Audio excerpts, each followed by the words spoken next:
Good morning, guys. Today we've got here Realme Note 60 and let me show you how to use secret codes. At first open your phone dialer and here in keypad we will be entering the codes. The first one is *##, 426, *##. And here we've got FCM Diagnostic mode. In this panel you can check events and status of your device.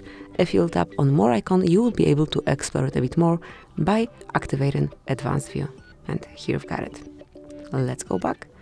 Another code that you can use here is *##, 225,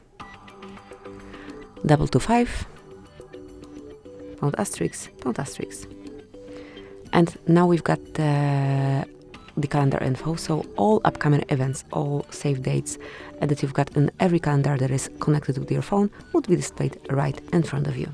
And actually this is all about this code. And the last one, also the most useful one, is *##06. And here we've got the device information, so whenever you look for email or serial number, that's the quickest way to reach them. Tap on OK to access, and that's it.